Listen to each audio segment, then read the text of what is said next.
Hello and welcome to the Thinking Fellows. I'm Adam Francisco and I'm joined by Bruce Hillman and a guest who I think has been on the show before and maybe a year ago during COVID or something like that, John Hoyum or Pastor John Hoyum. And am I right, John, soon to be Dr. Hoyum?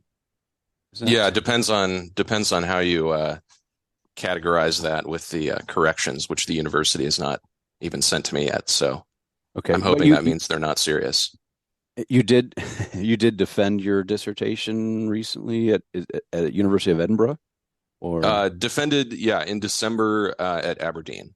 Aberdeen? Okay, Yeah, nice, very so it's good cool. to be done, and I have more time for side projects like this aside from Yeah, the yeah. normal routine of pastoral ministry. Yeah, you probably sleep in a bit, except on this morning when we get you up early to record a podcast. And Oh, maybe. anyway, we've been texting back and forth.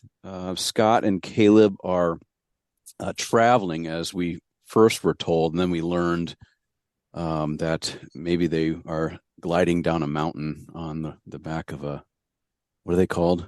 Snowboard. So we thought, I mean, well, I thought Bruce wouldn't stoop to this level, but it might be fun just to make fun of him for 45 minutes. Um, but Caleb controls all the production and uploading, so it wouldn't hit the airwaves or whatever it's called, the ethers, I think.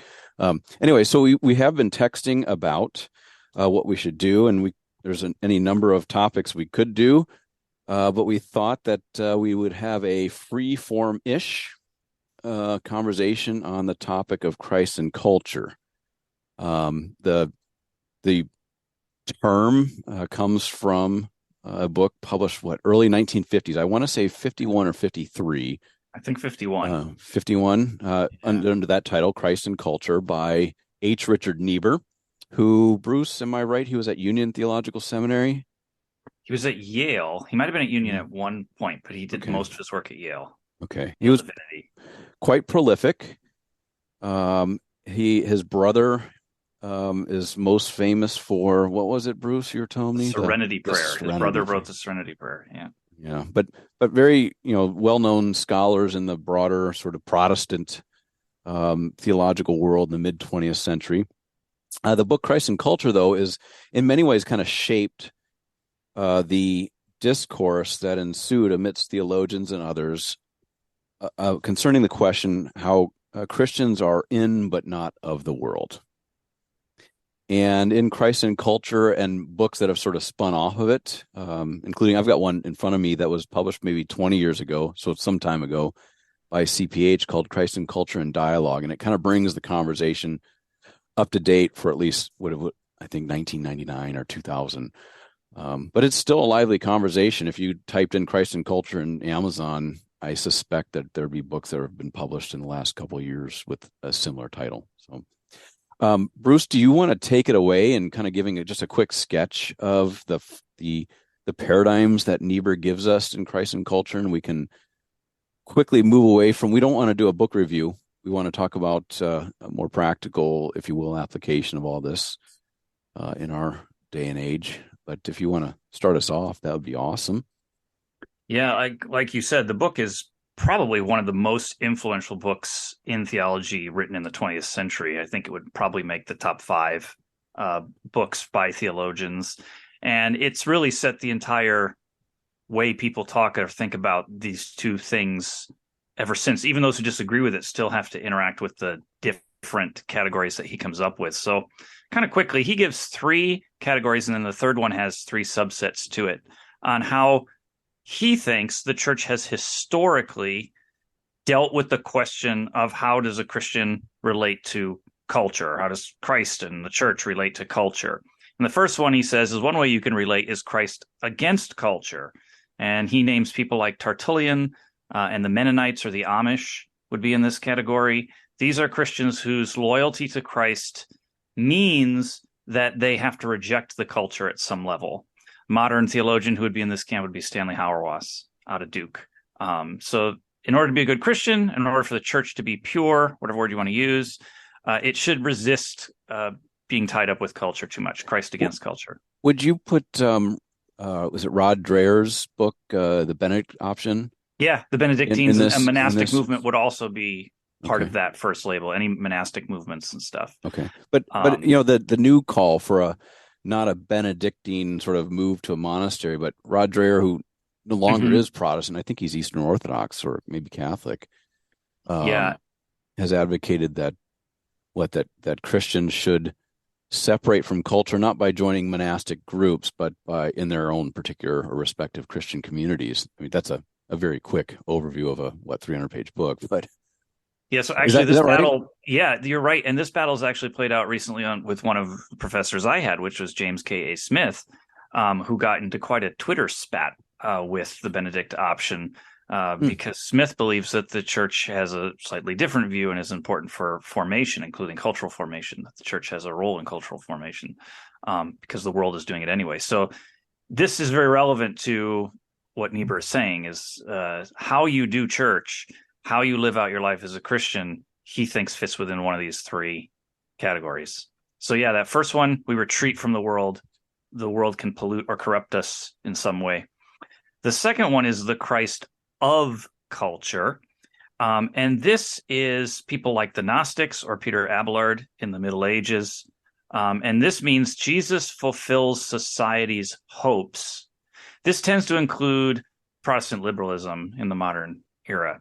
So you sort of, in this Christ of culture, culture is the thing that is already there, and Christ is going to fulfill society's hopes. So you could see like hopes for justice and hopes for utopia, and these sorts of things can be part of this particular view, where Christ and culture are connected and they can't truly be separated in one way or the other. And then the last one, which has three subdivisions to it, is Christ above culture. So we have Christ against, Christ of, and Christ above. Niebuhr says this is the main dominant view of all of Christian history, which is why it has three subsets. This is where most people fall. The first one is synthesis. And in this one, Niebuhr says both Christ and culture God uses for his purposes, that there's a synthesis between the two. And the best version of this is Aquinas, because Aquinas takes the secular idea of reason and the kind of Christian idea of grace, and he combines the two together. They work together for the same truth. And you can't really take reason out of Aquinas, unlike in Luther, where reason is somewhat suspicious. That's not the case with Aquinas. So you get most Roman Catholics in this batch because of Aquinas's contribution. Justin Martyr would be another one. So reason and revelation get combined in that. B, Christ above culture as a paradox. Christians live in both realms of both the culture and the kingdom, and that line is as you get out from the middle, it becomes clear where culture fully is and where kingdom fully is. But we kind of live in this gray juxtaposition between the two, and we're always negotiating and renegotiating how to live in that gray space. This is where Luther and Kierkegaard would find themselves. It's called the paradox view. At least that's Niebuhr gives it. Niebuhr was highly critical of this one too, which we can get into if we want at another time. And then lastly, Christ of culture, the third subset is Christ the transformer. And this is all culture is simultaneously under the judgment of God and condemned, and yet at the same time, as the kingdom comes, God is already sovereignly ruling over that condemned culture, and therefore, as the kingdom emerges, it will transform culture. This would be the view of Augustine and Calvin, for theologians who take that view. So that's a very, very, very quick summary and overview of the way that Niebuhr said all of the church history, when it comes to this question of culture and church, fits into one of these three big ones. Of course, people debate that, whether that really covers the whole territory. And there's a big debate, too, on the Christ of culture, if that's even a legitimate category, because he counts like the Gnostics and stuff as that. And some people say, well, that's not really church history. That's not Christians. They were heretics. So there's a lot to think about with his categories. Yeah. In the book I referred to earlier, Christ and Culture and Dialogue, I think it's Bob Kolb or one of the other authors takes issue with putting the Lutheran tradition or Luther under the Christ and culture and paradox paradigm, and argues that probably better said as Christ and culture and tension. And he makes a very persuasive argument. I mean, Kolb's always persuasive, but it's true.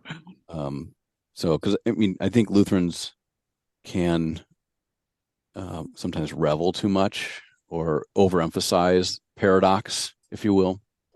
But anyway, that's just one of those points to quibble. Theologians can quibble about. People like Dr. Hoyum, soon to be Dr. Hoyum, could quibble about that. Yeah, I've never really liked the Christ and culture and paradox kind of language. I'm not exactly sure why, but I think that it sort of has a way of destabilizing what the two kingdoms doctrine in historic Lutheranism, the kind of whatever that is accomplishing, and we can talk more about that. But I think it kind of sets that to the side, and then if you go sort of deeper into the Luther lore, I mean, not only do you have two kingdoms, but you have the three estates, and so I'm not really sure that paradox quite accomplishes a particularly good description, even in general, of what Lutherans are after in terms of the relationship between things temporal and things spiritual, to use the old scholastic language. But that being said, there is a Lutheran ethicist named Robert Benny who has kind of taken up the paradoxical framework, and he's written several books, but one of them is called The Paradoxical Vision, and it's a kind of programmatic exploration of Christian ethics and Christian discipleship in public, kind of using paradox as the way that he categorizes, organizes, and then negotiates, to use Niebuhr's term, the various different dimensions of human Christian life in public. So I'm sort of familiar with Benny, and he's a kind of positive appropriation of Niebuhr's typology, but I'm not particularly partial to it myself. All respect to Bob Benny, though, of course. He's in your world, right? Is he NALC? Yeah, he's kind of one of the architects of the NALC. So he was a lay theologian of the ELCA for many years, and then, of course, was instrumental in helping to found a new church when that whole arrangement kind of went south about 13 years ago. So very thankful to him for lots of things, but that's one of them. Yeah, he came out to Concordia College. I think it was called Bronxville back then. It soon changed to New York. Now it's not even extant, but I shouldn't laugh about that. But and gave a lecture on the paradoxical vision, which was, I mean, he was an outstanding communicator. He's got a chapter in this book that I've got in front of me too. And his books are very readable. I mean, I think our listeners would find a couple of his books very accessible. I know he did a short book, maybe 110 pages, on how Christians should engage with politics. I think it's something like Good and Bad Ways of Thinking About Religion and Politics. Super accessible. If you have any interest at all, it's really good. So, should we start off? We've already started, but is that maybe the question we should maybe address in terms of practical things? How should Christians engage in politics? And we're not going to talk about political parties, hopefully, but more our political culture, our socio-political culture. Is Niebuhr? There's a bunch of questions that come to mind. I don't know how many of them or which ones can be answered so readily, but I sometimes wonder how helpful, as you kind of suggested, Bruce, earlier, how helpful this old book, this old paradigm. You mentioned there's people who think that it's not all that helpful anymore because the paradigms are too limited. One of the biggest critics is Stanley Hauerwas, and one of his arguments is simply that it's co-opted the categorical language in which to think about things, and that language he thinks is somewhat subjective. I mean, why Christ and culture? Why just pick those two things to be the lens at which this looks? And if I remember correctly, one of the examples he gives is the abortion issue, the slogans, right to life or a woman's choice. Hauerwas says, if you think about these are the terms that people use to think ethically about that issue, and they're completely really not theological terms. They don't get their vocabulary or their ideas from the language of Scripture. They get them from the language of secular ethics. And so Hauerwas thinks when you use this scheme, one of the problems that you do is it just allows you to have an excuse to just accept secular language for the way to think about the Bible, when you should be using biblical language to think about the Bible. And the Bible doesn't use Christ and culture as a paradigm. I don't think Hauerwas would say you could only ever use, but he's just saying it's become such a critical way of thinking about this question, but we're not thinking about it theologically. That's what Hauerwas would say. It's almost been abstracted so much, it's like a cliche or something. Yeah, because it didn't start from a theological standpoint. He would argue it started from a cultural standpoint and then was kind of peppered into theology. Now, he's a Christ against culture guy. I mean, he thinks that the church loses almost always when it gives up its vocabulary to assign itself to political. I actually really like Hauerwas. I don't know where I always disagree and agree with him. He's kind of slippery in that way. He's a complete pacifist, which I'm not. So I know I disagree with him. But when he talks about how to think theologically, I sort of find myself being sympathetic with him, but having like a gut reaction of, but I don't know where that leads, so I'm not on board. It's that sort of thing. Yeah. Isn't his big book on that Resident Aliens or something like that? Yeah. Yeah. Yep. Yeah. I don't remember a thing about it, but except for it's a small little book. Yeah, the way I felt about it when I read it years and years ago was there's something here, something very useful. And I think I couldn't express it the way you did, Bruce, but there was something to that argument that if you're borrowing paradigms fashioned in the mid 20th century, you are ceasing to think about things as a Christian ought to think about things. One of his more controversial insights with the political question, which I've always found fascinating, and he has lots of YouTube videos on this if people are interested, but Hauerwas does not like the idea of human rights language. And he's very quick to say, I'm for what we call human rights, but there is something from a Christian perspective profane about categorizing things in rights language. The number one reason probably being that any right that's granted comes at the cost of another right. And so Hauerwas points out, we say we have to uphold rights, but what that ends up devolving into always is people just fighting for their individual wants in the name of something greater, because the right to free speech is never just the right to free speech. You can't yell fire in a crowded theater. Every right has to sort of take away some of the fullness of another right, Hauerwas says. So we speak in rights language as if it's this just language, and it's really not. He says, if you go to Scripture, you don't see much rights language. What you see is Paul saying, just give up your rights in 1 and 2 Corinthians. So I appreciate that kind of critique sometimes. He's just, cranky old Texan who's just sort of like, well, who's against human rights? He's like, well, I am, but not in the way you think. I think one of my concerns about the program that Hauerwas is involved in is what, okay, I'm going to use a term and then hopefully I can explain it. Ecclesiocentrism. Do you know what I mean by this?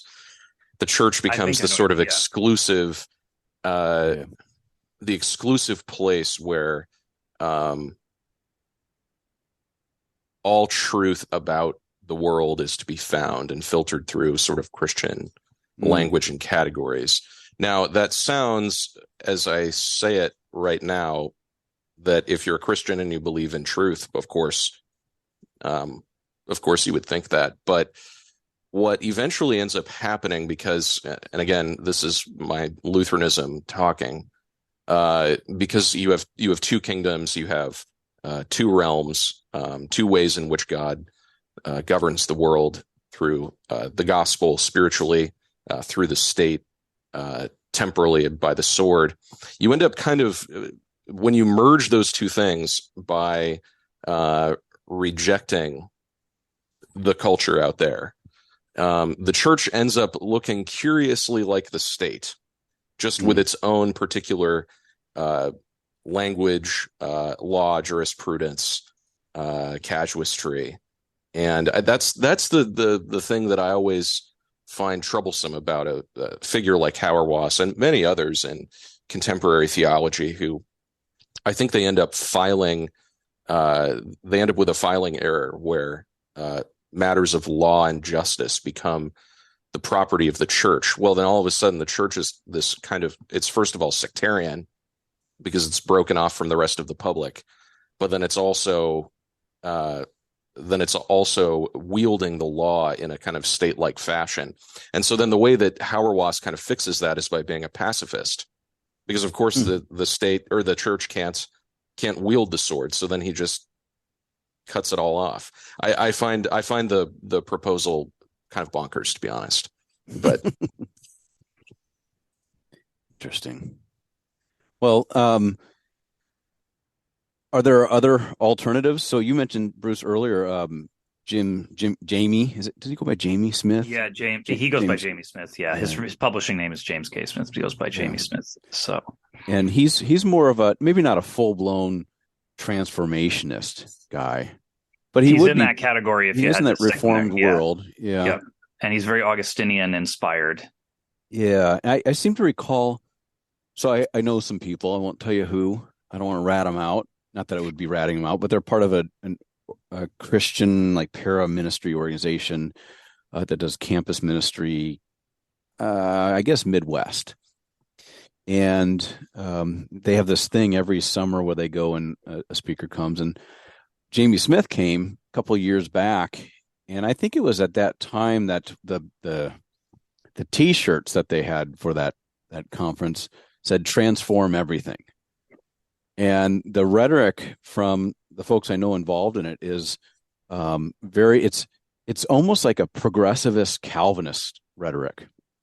You know, we're going to transform the culture for Christ, but there are things in the culture, including stuff like homosexuality and stuff that is not, we're not so isn't so clear about whether we should oppose that or not. So it is this kind of maybe liberal progressivist Calvinism, which I had read about things like that, but I didn't know that it really did exist, because the Calvinists I know are pretty darn conservative. I mean, they're still fighting over whether, whether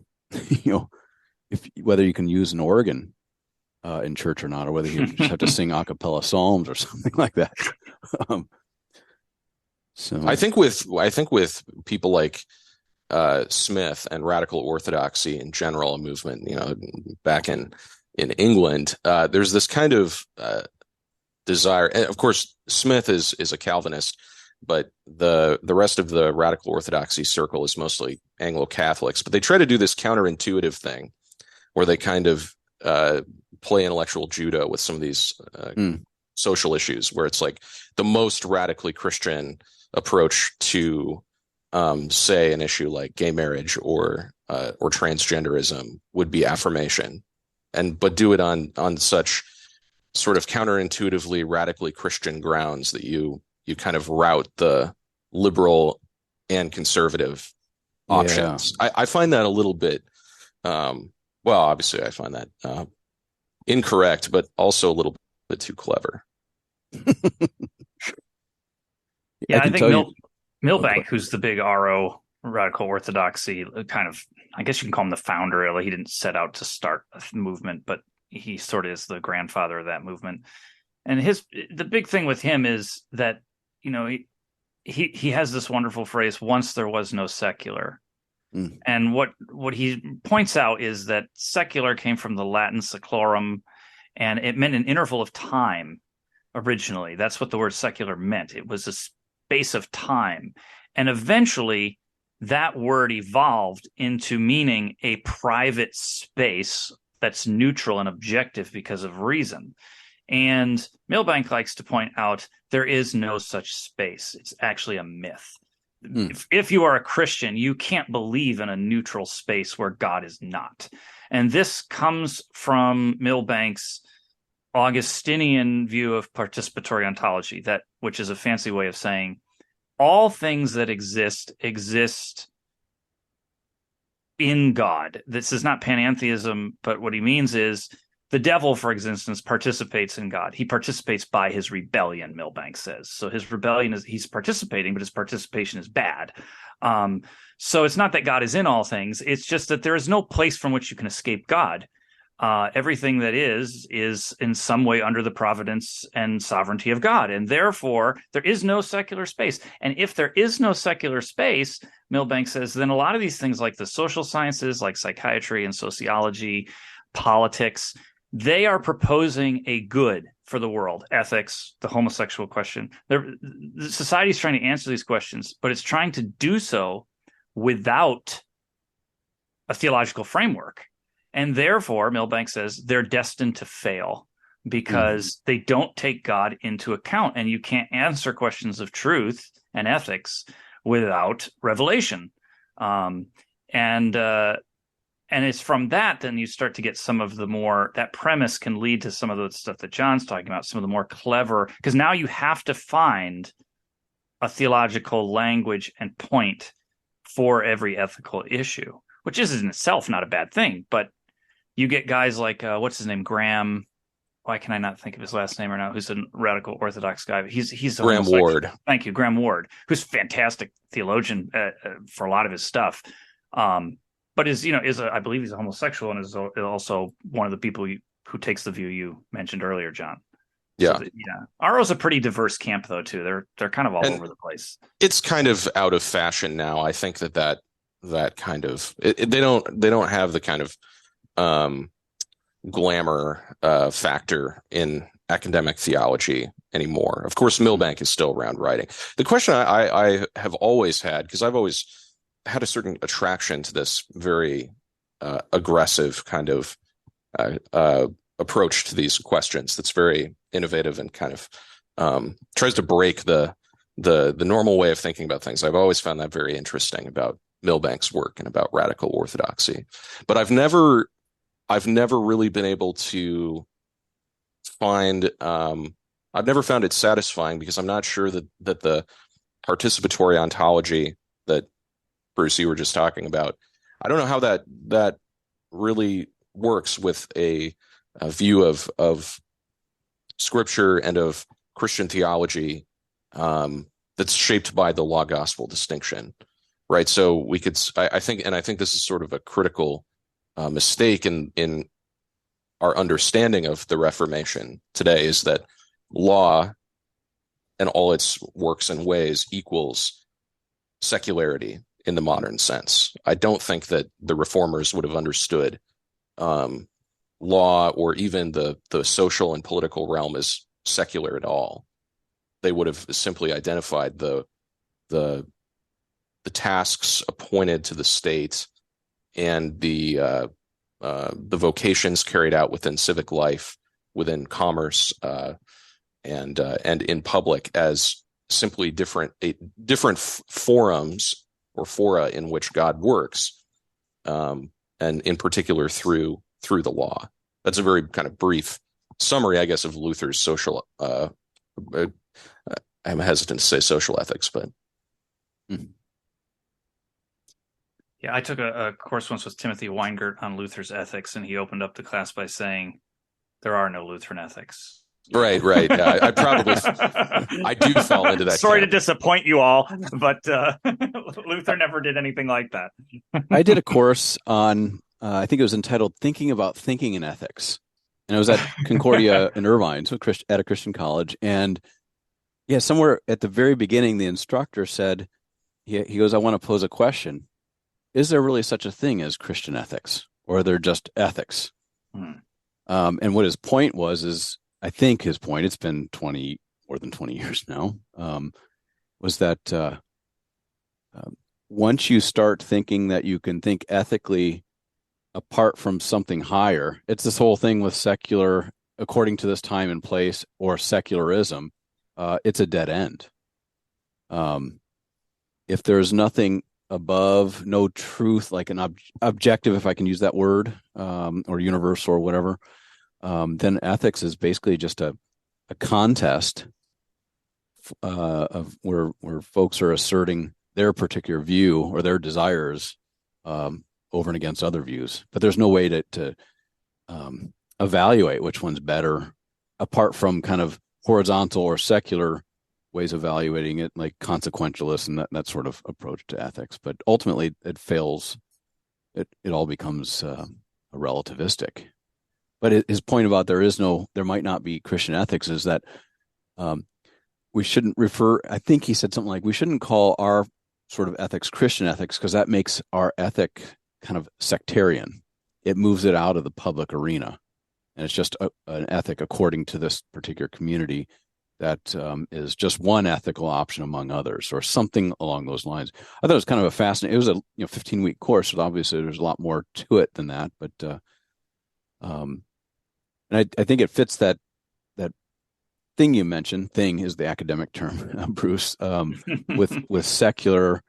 I think we did a show before you became a regular host, Bruce, on secular or secularism, and one of the points we made is the old, maybe even the Augustinian, maybe I could say, use of the term secular just means according to this time and place. It's not this, if you will, ideology or worldview that assumes there's some sort of neutral common ground in the realm of philosophy or theology or ideology or whatever. And then, John, back to your point about Luther and you called it his social ethics. It'd be okay to say Luther has some social ethics, I think. Didn't Paul Althaus think that? Or was it well, Paul? that's that. Should we? I mean, bringing Paul Althaus into this discussion is probably a bad idea. Well, we mentioned so many other names: Milbank, Niebuhr. You got to drop Althaus. Yeah, I mean, I think it's probably worth noting that I think a lot of the consternation in modern theology after the war has to do with to what extent did Lutheran social ethics contribute to the crisis in the church in the 1930s, 1920s, and 1930s. And I think that's a question that has not been, I don't know if there's any solid resolution to that one. Yeah. What do you Niebuhr, think? I'm sorry. So Niebuhr actually says in the book on the paradoxical version, which he places Lutheranism, that the big weakness of it, he identifies two weaknesses. The two big weaknesses are he thinks it leads to antinomianism functionally. Not that it's proposing that, but it functionally leads to antinomianism, which for listeners just means the law doesn't really work, doesn't matter functionally. And then also that it leads to cultural conservatism if it doesn't lead to antinomianism. So it leads to two bad things. I think Niebuhr has a point there. I do too. Just for the record, or just as a throwaway. Maybe I don't want it on the record, but I think he does have a point.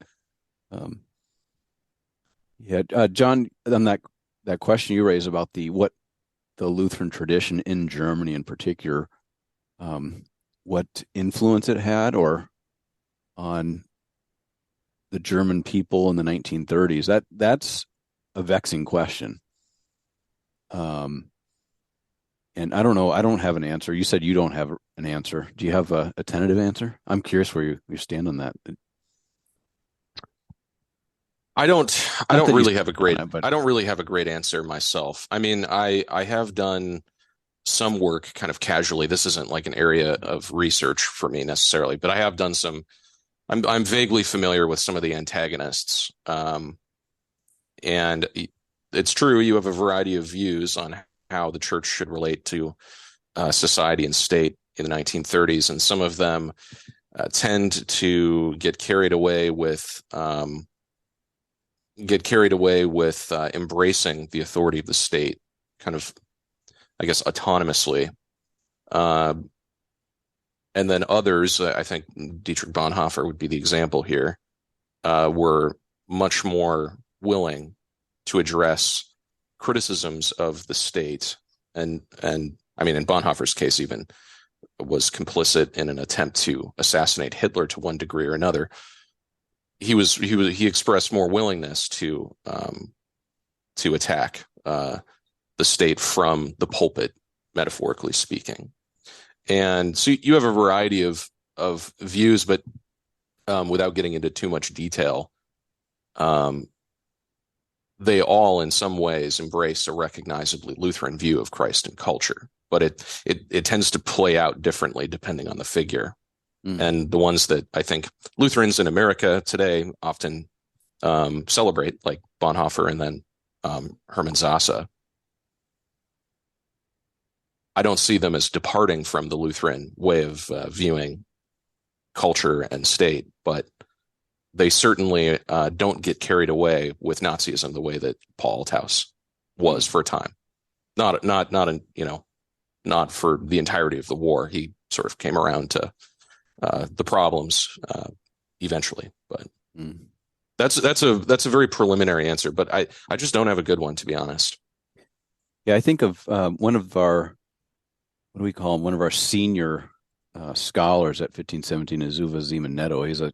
I don't know if it's a famous book, but in my mind, it's a pretty significant book on the fabricated Luther.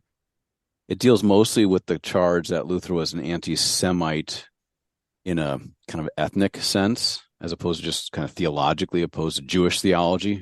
That's we don't need to open that can of worms. But also does, if I remember correctly, talks about I guess we could call it the misappropriation of Luther's two kingdom doctrine and how that plays out in the 20th century. I think another guy, last name is Wright with a W, might be William. He's got Luther's Understanding of the Two Kingdoms, if I think is the title. Yeah, I have that book. Yep. Yeah, and he makes the case how the two kingdom doctrine on the continent, European continent, was in and after the Enlightenment radically reinterpreted by the Enlightenment, and people just sort of took it. In Germany, for example, in the first half of the 20th century or before the war, assumed that Enlightenment interpretation of it corresponded to what Luther or confessional Lutheran theologians thought about it. That is, that the left and the right-hand kingdom were kind of separated into two watertight compartments. And while God might be above the left in some hazy sort of way, he kind of let the left go operate on its own according to the time. It's probably worth mentioning here, too, that by the time you get to Germany in the 1920s and 1930s, in the German church and in German universities, it really is the liberal Protestant vision of the Christ of culture that is dominant. Now, I suppose you could say that I'm trying to sort of get Luther off the hook. Maybe I am, but the truth is that what's happening in Germany by that time is not the paradoxical model at all. It's the Christ of culture. And that's what forms Bart. Is that you're right? I mean, that is where Germany lands, and that's one of the things Bart is going to react against later on, because they all just went down that road. And then are you allowed to say Karl Barth's name here? Caleb says the no. Swiss theologian. He's not here though. Because everyone knows I like Bart, but doesn't mean I agree with him all the time. But I appreciate him. Yeah. But I do think this question, though, is just in general, Adam, the question you posed, this whole topic it's important. And I honestly don't know always where I land on it. I mean, when I think about like the relationship to politics today, I don't feel like the church should retreat to quietism and just do nothing. We have neighbors who are crying out for all sorts of ethical problems, from the unborn to people crying out for justice and all sorts of other things. I'm not just supposed to turn a deaf ear to their cries. I have to hear them and think about them and wonder how, as a Christian, I should respond. And yet at the same time, I have a very healthy fear that when the church meddles too much with the state in a marriage, the state wins and the church gets corrupted somehow. So I'm always more willing to accept the error of quietism than I am the error of integration in some way. And yet I know both are wrong in their extremity, and I don't know where that nice gray middle space is. And I have found Luther's Two Kingdoms helpful in thinking about that. But it doesn't solve all the problems in the day-to-day, like, well, okay, well, how will I respond to this issue? I don't know, maybe Newbegin is a little bit helpful here to some extent with his idea of contextualization, but I don't know. It's a hard place to be. Yeah, I mean the topic of mission, I think, in recent theology has preoccupied some that part of the church's form of cultural engagement is one of kind of missionary translation. There's been some recent work on Rudolf Bultmann, another name that we probably can't mention on this podcast. Mid 20th century Lutheran theologian, gets blamed for everything. We're finally starting to laugh as we get 40 minutes into this podcast. Hopefully our listeners are laughing or maybe making fun of us. I'm sorry, John, go ahead. Keep going. Well, I'm just sort of flagging maybe one of the ways, because I don't think it's really come up, the idea of mission, extending the message of the gospel to people of extremely different backgrounds, cultures, and then also, sharing with them the work of Christian love, Christian charity, works of mercy, as Matthew Harrison would call his program. That's maybe another way of kind of getting your arms around what the relation of Christ and culture might look like. I'm not endorsing it per se, but I'm just bringing it out. Yeah. I think a healthy dose of that to some extent would be good for the church, though, too, because the church is often when the culture now is, well, let me speak for just the West. It's not quite hostile to Christianity yet. I mean, we're not really being persecuted, but it certainly is intolerant of Christian culture. And now churches are feeling that, especially with like the LGBTQ issue and some of the racial issues. They're feeling that difference, the alien and sojournerness of who they are. And they're trying to ask this cultural question. Do we accommodate? Do we accept? Do we, all these questions. But without a missional focus, what I see happen is when churches lose their missional focus is they start to infight over, dotting I's and crossing T's because they're going to win, they're going to preserve and protect their church by just doubling down on every little tiny bit of doctrine. And that's at the expense of going out into the world and preaching the good news. Often, you get more people in churches I see will be upset about what I think usually is some inane, pedantic doctrinal issue that's better left to just some theologians in ivory tower, because it allows them to distract and not deal with the difficult engagement with a culture that's intolerant of the church. So I think a healthy dose of, I'll call it missional theology. But yeah, it can like anything, right? Too much of one thing becomes a problem. Yeah. I'd like to toast to you on that. Do you drink sake?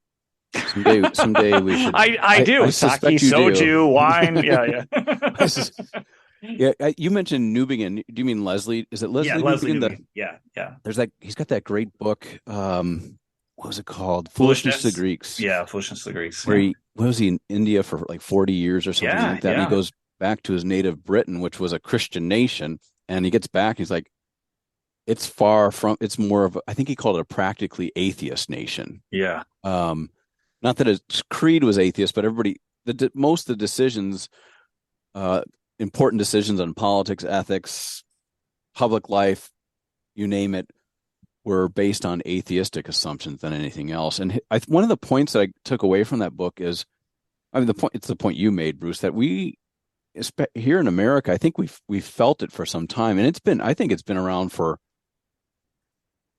probably been this way at least 30 years, probably longer, that the church really and Christians are increasingly moving away from just being sort of tolerated in our world to being identified as enemies. And I don't want to be hyperbolic about this. I think Christian persecution is real, especially in places like Mosul, Iraq, about 10 years ago. Yeah. It pales into comparison to some of the stuff people cry foul about here in the U.S. But at the same time, there is, if you take a broad definition of persecution, increasingly the state and our culture is becoming hostile to any sort of orthodox form of Christianity. And we've got some hard days ahead of us in a way. And thinking about the issue of Christ and culture, I think it's easy to kind of say, who cares? Let's just drill down on, let's really try to figure out for the umpteenth time what Luther really believed about the Lord's Supper, or whatever pet topic we're obsessed with, which are important topics. But as the enemies are at the gates, it's like we're playing backgammon, to use, I think, a phrase from J.P. Moreland. And man, oh man, this re-emphasis on the missional role of the church, or I would say the Christian in this culture, is vital. And I think there's lots of good historic anecdotes to this. I mean, Luther himself, as he's anticipating the domination of Germany by the Turks, starts teaching the people who read him or will listen to his pastors who are reading his stuff, how they ought to live if they find themselves subject to the Turks. How to live in a culture, and he says, where you won't be able to gain access to evangelical books. You're not going to even have a pastor probably, because it's illegal. So you need to really rethink how you're going to live in that sort of culture. And his advice is really fascinating. He says, if you're a slave or a subject of the Turk, he doesn't say it this way, but you're the pastor in that area, to whatever Yep. Christians are around, even though you don't have a formal objective call. You're the guy. Yeah. And you need to, while you have the space now, learn the faith well, so that you can speak the gospel to those who would hear it, whether it's Christians who have been taken captive, or if you earn the trust or the good reputation amidst the Turks, maybe you'll have an opportunity to speak the gospel. And he even goes on to defend the gospel before a very hostile audience. Christians lost their heads routinely under the Ottoman Turks and under certain Islamic regimes. So I don't know that, I think it would be very much hyperbole to say that that's something that's right around the corner from us today in America. But you look at just one little example, that baker in Was it Colorado. Yeah. Yeah, is being sued yet again. I didn't hear that. Wow. Yeah. I know that's small stuff, but it's significant and very symbolic for our times. And the contest isn't just over like abstract things like worldview. The contest is in the legal realm now. It's in the public arena in every sort of corner, if you will. All the reason that, as C.S. Lewis would say, we need wise Christians in every particular vocation. I think the struggle. I'm sorry. Go ahead, John. No, go ahead. No, you go ahead. Okay. I was in Palisades Park, New Jersey last weekend, which is the highest concentration of Koreans in the Western Hemisphere. And they have a huge K-town there. Friend and I went, we were going to try a restaurant that we were interested in. And as we were walking down the street, there was a Korean church on the sidewalk. They're playing just some guitar music, and they're handing out tracts. And I had a very brief conversation with them. And when we went in to eat, I was talking with my friend, and I said, I personally don't think that tract ministry is a very effective means of doing evangelism. However, I give them props and a lot of respect, because they're actually out doing something. And a lot of the people I know are having internal battles about weird, pedantic theological issues. And, I think Christ would be happier with the person who's out handing tracts than the person who wants to fight over, I don't know, the Latin rite of this or that or whatever it would be. Not that doctrine is not important. Of course it is. But we can use doctrine as an excuse to not deal with the reality of the church and culture. Because as the culture pushes back on the church, it's human psychology, right? People would rather be victorious in the church and have this country club mentality of, I'm going to be the big dog in the country club, instead of, well, the church is being attacked. How about we get to the gate and go out with the light of the gospel? So I do think this topic is really pertinent. Yeah, I think the temptation that I see is that as the culture changes and becomes more hostile, like the mission of the church is to reconstruct whatever your favorite golden age of of the past was, whether it's, the 1950s or something, older, whatever the case may be.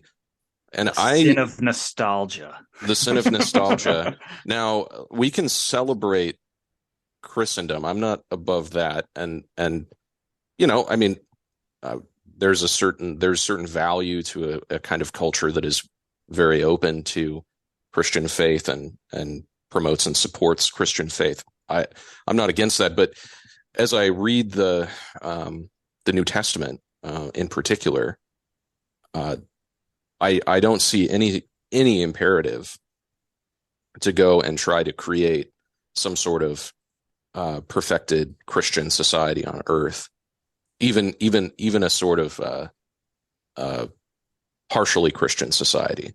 So the practical kind of to cash that out for our listeners, for me, is that just because there is a culture war does not mean that the church has some sort of imperative evangelistically to become a belligerent in that culture war.